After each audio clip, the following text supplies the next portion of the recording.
اعوذ باللہ من الشیطان الرجیم بسم اللہ الرحمن الرحیم رب اشرح لی صدری ویسر لی امری واحلل عقدۃ من لسانی یفقہوا قولی۔ السلام علیکم ورحمۃ اللہ وبرکاتہ۔ آج ہم سورہ بقرہ کا 23واں رکوع شروع کرتے ہیں۔ بسم اللہ الرحمن الرحیم۔ یا ایہا الذین آمنوا کتب علیکم الصیام کما کتب علی الذین من قبلکم لعلکم تتقون۔ اے لوگو جو ایمان لائے ہو، تم پر روزے فرض کر دیے گئے جس طرح تم سے پہلے انبیاء کے پیرووں پر فرض کیے گئے تھے۔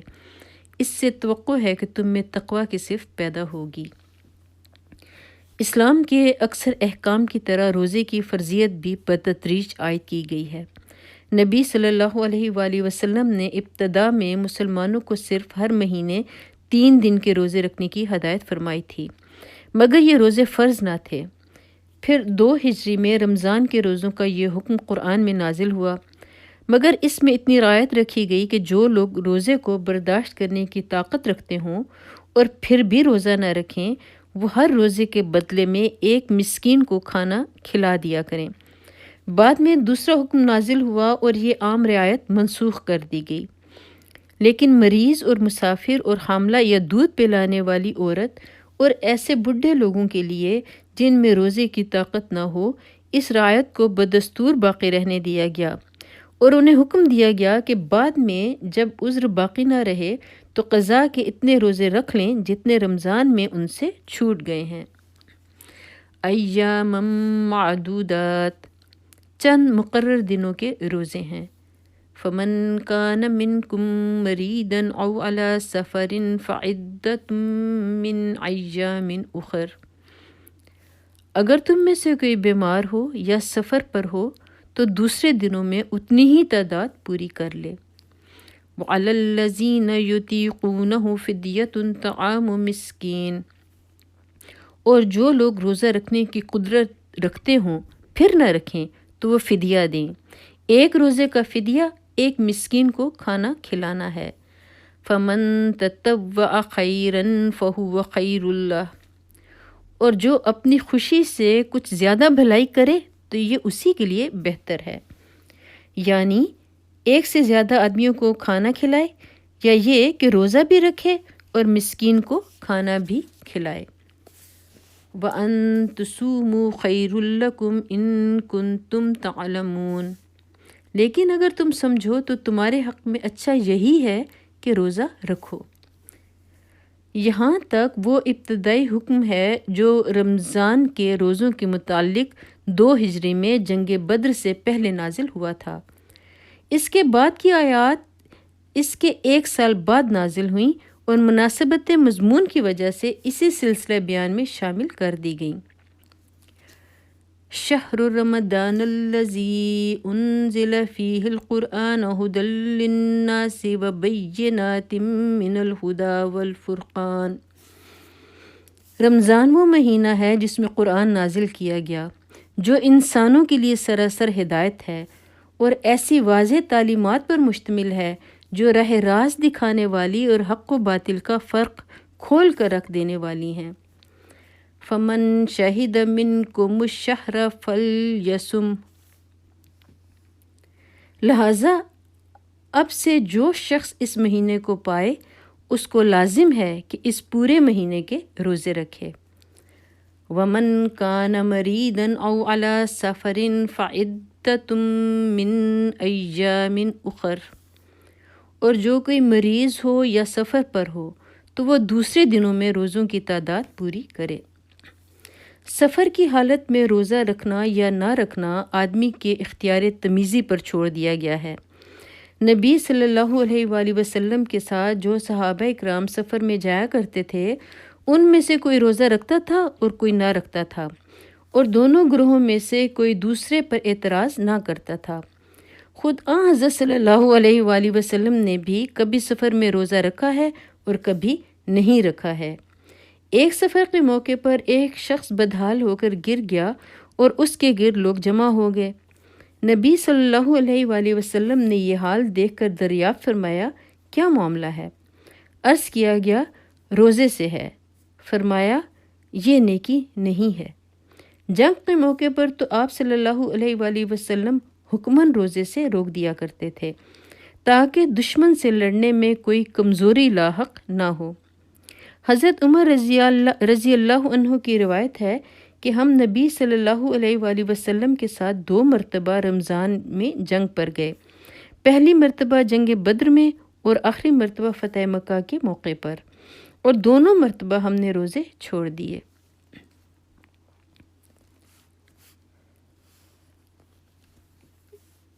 یرید اللہ بکم الجسر ولا یرید بکم العسر ولتکملوا العدۃ ولتکبروا اللہ علی ما ہداکم ولعلکم تشکرون۔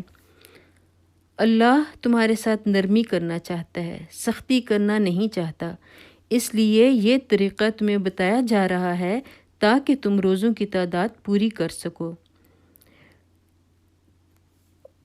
اور جس ہدایت سے اللہ نے تمہیں سرفراز کیا ہے اس پر اللہ کی کبریائی کا اظہار و اعتراف کرو اور شکر گزار بنو۔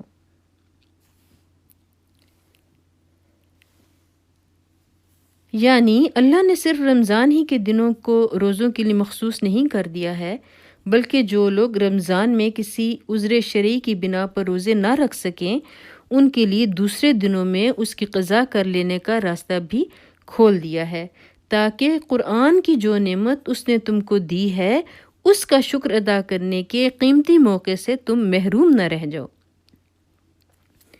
یہاں یہ بات بھی سمجھ لینی چاہیے کہ رمضان کے روزوں کو صرف عبادت اور صرف تقوی کی تربیت ہی نہیں قرار دیا گیا ہے، بلکہ انہیں مزید برآں اس عظیم الشان نعمت ہدایت پر اللہ تعالیٰ کا شکریہ بھی ٹھہرایا گیا ہے جو قرآن کی شکل میں اس نے ہمیں عطا فرمائی ہے۔ حقیقت یہ ہے کہ ایک دانش مند انسان کے لیے کسی نعمت کی شکر گزاری اور کسی احسان کے اعتراف کی بہترین صورت اگر ہو سکتی ہے تو وہ صرف یہی ہے کہ وہ اپنے آپ کو اس مقصد کی تکمیل کے لیے زیادہ سے زیادہ تیار کرے جس کے لیے عطا کرنے والے نے وہ نعمت عطا کی ہو۔ قرآن ہم کو اس لیے عطا فرمایا گیا کہ ہم اللہ تعالیٰ کی رضا کا راستہ جان کر خود بھی اس پر چلیں اور دنیا کو اس پر چلائیں۔ اس مقصد کے لیے ہم کو تیار کرنے کا بہترین ذریعہ روزہ ہے۔ لہٰذا نزول قرآن کے مہینے میں ہماری روزہ داری صرف عبادت ہی نہیں ہے اور صرف اخلاقی تربیت ہی نہیں ہے، بلکہ اس کے ساتھ خود اس نعمت قرآن کی بھی صحیح اور موضوع شکر گزاری ہے۔ وَإِذَا سَأَلَكَ عِبَادِي أَنِّي فَإِنِّي قَرِيبٌ، اور اے نبی صلی اللہ علیہ وآلہ وسلم، میرے بندے اگر تم سے میرے متعلق پوچھیں تو انہیں بتا دو کہ میں ان سے قریب ہی ہوں۔ اجیب دعوت الداع اذا دعانی فلیستجیبوا لی وليؤمنوا بی لعلہم یرشدون۔ پکارنے والا جب مجھے پکارتا ہے میں اس کی پکار سنتا اور جواب دیتا ہوں، لہٰذا انہیں چاہیے کہ میری دعوت پر لبیک کہیں اور مجھ پر ایمان لائیں۔ یعنی اگرچہ تم مجھے دیکھ نہیں سکتے اور نہ اپنے حواس سے مجھ کو محسوس کر سکتے ہو، لیکن یہ خیال نہ کرو میں تم سے دور ہوں۔ نہیں، میں اپنے ہر بندے سے اتنا قریب ہوں کہ جب وہ چاہے مجھ سے عرض معروض کر سکتا ہے، حتیٰ کہ دل ہی دل میں وہ جو کچھ مجھ سے گزارش کرتا ہے میں اسے بھی سن لیتا ہوں، اور صرف سنتا ہی نہیں فیصلہ بھی صادر کرتا ہوں۔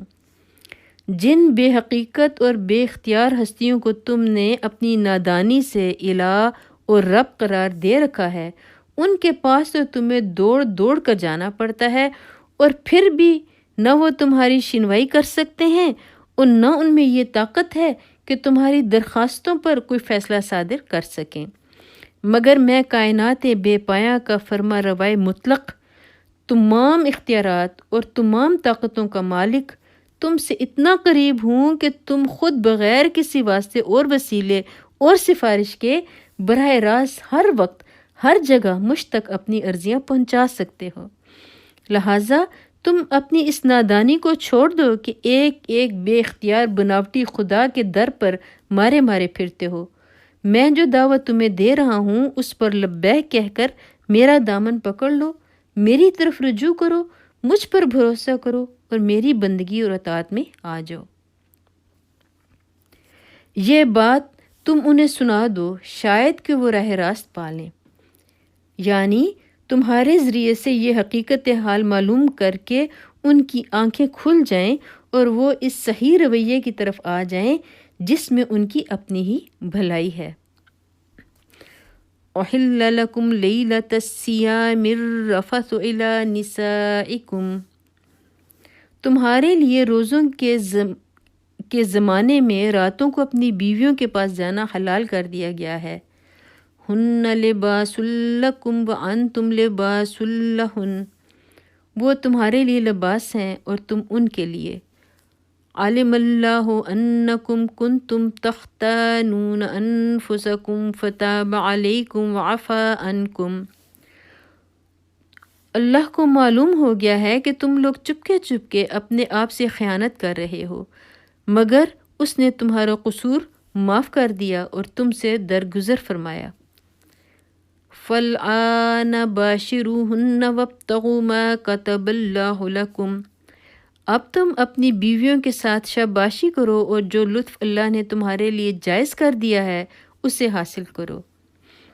ابتدا میں اگرچہ اس قسم کا کوئی صاف حکم موجود نہ تھا کہ رمضان کی راتوں میں کوئی شخص اپنی بیوی سے مباشرت نہ کرے، لیکن لوگ اپنی جگہ یہی سمجھتے تھے کہ ایسا کرنا جائز نہیں ہے، پھر اس کے ناجائز یا مکروہ ہونے کا خیال دل میں لیے ہوئے بسا اوقات اپنی بیویوں کے پاس چلے جاتے تھے۔ یہ گویا اپنے ضمیر کے ساتھ خیانت کا ارتکاب تھا اور اس سے اندیشہ تھا کہ ایک مجرمانہ اور گناہ گارانہ ذہنیت ان کے اندر پرورش پاتی رہے گی۔ اس لیے اللہ تعالیٰ نے پہلے اس خیانت پر تنبیہ فرمائی اور پھر ارشاد فرمایا کہ یہ فعل تمہارے لیے جائز ہے، لہٰذا اب اسے برا فعل سمجھتے ہوئے نہ کرو بلکہ اللہ کی اجازت سے فائدہ اٹھاتے ہوئے قلب و ضمیر کی پوری طہارت کے ساتھ کرو۔ وَكُلُوا وَاشْرَبُوا حَتَّى يَتَبَيَّنَ لَكُمُ الْخَيْطُ الْأَبْيَضُ مِنَ الْخَيْطِ الْأَسْوَدِ مِنَ الْفَجْرِ، نیز راتوں کو کھاؤ پیو یہاں تک کہ تم کو سیاہی شب کی دھاری سے سپیدہ صبح کی دھاری نمایاں نظر آ جائے۔ اس بارے میں بھی لوگ ابتدا میں غلط فہمی میں مبتلا تھے۔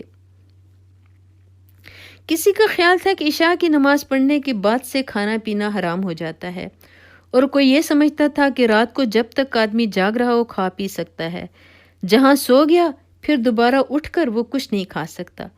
یہ احکام لوگوں نے خود اپنے ذہن میں سمجھ رکھے تھے اور اس کی وجہ سے بسا اوقات بڑی تکلیفیں اٹھاتے تھے۔ اس لیے آیت میں انہی غلط فہمیوں کو رفع کیا گیا ہے۔ اس آیت میں انہی غلط فہمیوں کو رفع کیا گیا ہے۔ اس میں روزے کی حد طلوع فجر سے لے کر غروب آفتاب تک مقرر کر دی گئی ہے، اور غروب آفتاب سے طلوع فجر تک رات بھر کھانے پینے اور مباشرت کرنے کے لیے آزادی دے دی گئی ہے۔ اس کے ساتھ نبی صلی اللہ علیہ وآلہ وسلم نے سحری کا قاعدہ مقرر فرما دیا تاکہ طلوع فجر سے عین پہلے آدمی اچھی طرح کھا پی لے۔ یہاں تک کہ تم کو سیاہی شب کی دھاری سے سبیدہ صبح کی دھاری نمایاں نظر آ جائے۔ اسلام نے اپنی عبادات کے لیے اوقات کا وہ معیار مقرر کیا ہے جس سے دنیا میں ہر وقت ہر مرتبہ تمدن کے لوگ ہر جگہ اوقات کی تعیین کر سکیں۔ وہ گھڑیوں کے لحاظ سے وقت مقرر کرنے کے بجائے ان آثار کے لحاظ سے وقت مقرر کرتا ہے جو آفاق میں نمایاں نظر آتے ہیں۔ مگر نادان لوگ اس طریقے توقیت پر عموماً یہ اعتراض کرتے ہیں کہ قطبین کے قریب جہاں رات اور دن کئی مہینوں کے ہوتے ہیں، اوقات کی یہ تعیین کیسے چل سکے گی؟ حالانکہ یہ اعتراض دراصل علم جغرافیہ کی سراسر واقفیت کا نتیجہ ہے۔ علم جغرافیہ کی سرسری واقفیت کا نتیجہ ہے۔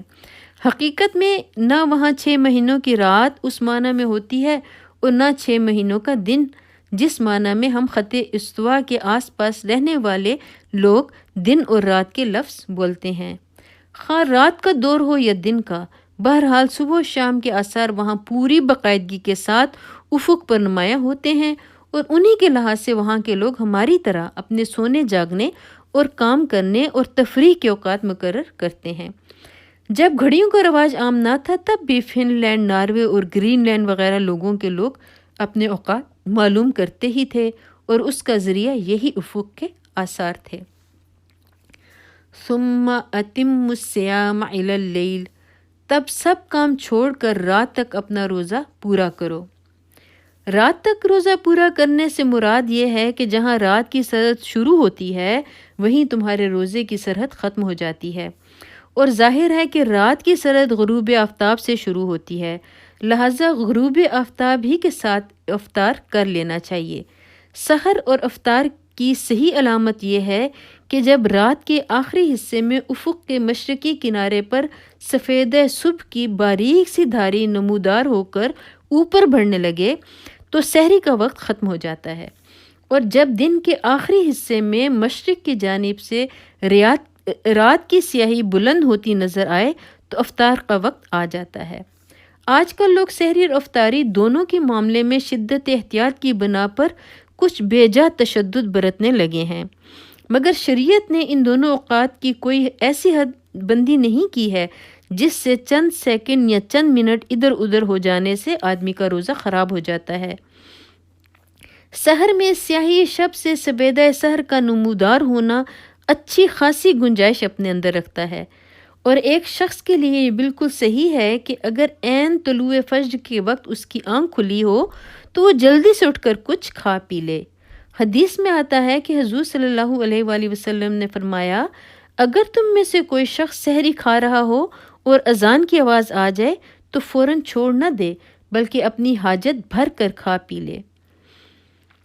اسی طرح افطار کے وقت بھی غروب آفتاب کے بعد خواہ مخواہ دن کی روشنی ختم ہونے کا انتظار کرتے رہنے کی کوئی ضرورت نہیں۔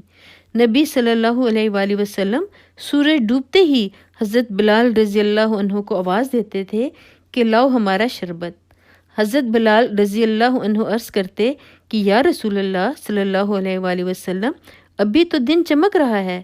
آپ صلی اللہ علیہ وآلہ وسلم فرماتے کہ جب رات کی سیاہی مشرق سے اٹھنے لگے تو روزے کا وقت ختم ہو جاتا ہے۔ وَلَا تُبَاشِرُوهُنَّ وَأَنْتُمْ عَاكِفُونَ فِي الْمَسَاجِدِ، اور جب تم مسجدوں میں معتکف ہو تو بیویوں سے مباشرت نہ کرو۔ معتکف ہونے کا مطلب یہ ہے کہ آدمی رمضان کے آخری 10 دن مسجد میں رہے اور یہ دن اللہ کے ذکر کے لیے مختص کرے۔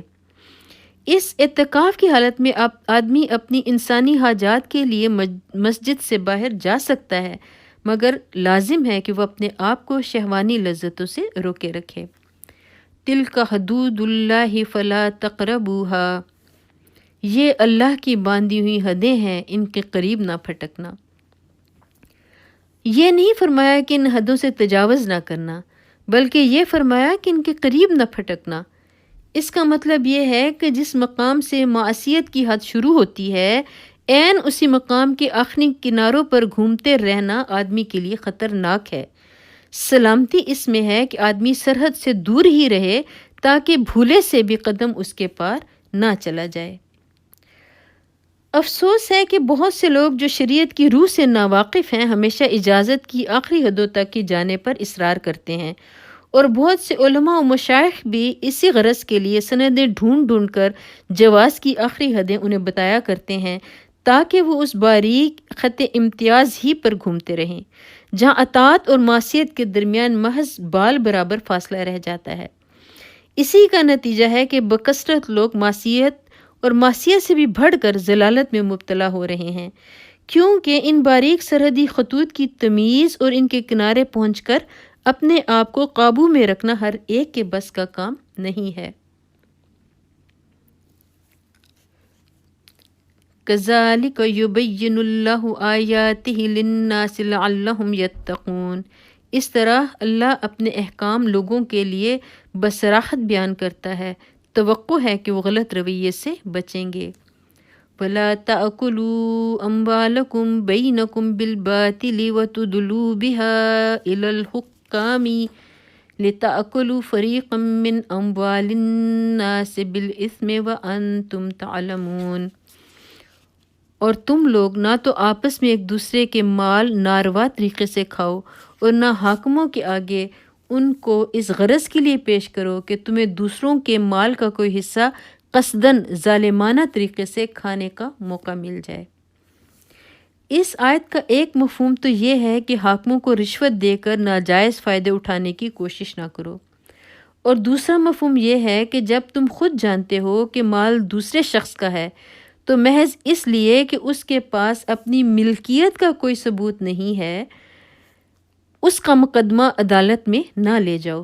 ہو سکتا ہے کہ حاکم عدالت روداد مقدمہ کے لحاظ سے وہ مال تم کو دلوا دے، مگر حاکم کا ایسا فیصلہ دراصل غلط بنائی ہوئی روداد سے دھوکہ کھا جانے کا نتیجہ ہوگا۔ اس لیے عدالت سے اس کی ملکیت کا حق حاصل کر لینے کے باوجود حقیقت میں تم اس کے جائز مالک نہ بن جاؤ۔ یہاں ہمارا 23واں رکوع ختم ہوتا ہے۔ اللہ تعالیٰ سے دعا ہے کہ ہم نے جو پڑھا جو سنا ہمیں بہترین طریقے سے اس پر عمل کرنے کی توفیق عطا فرمائے، ہمارے گناہوں کو معاف کرے، اور پڑھنے کے دوران مجھ سے جو غلطی ہو گئی ہے اللہ تعالیٰ مجھے معاف فرمائے۔ وآخر دعوانا ان الحمد للہ رب العالمین۔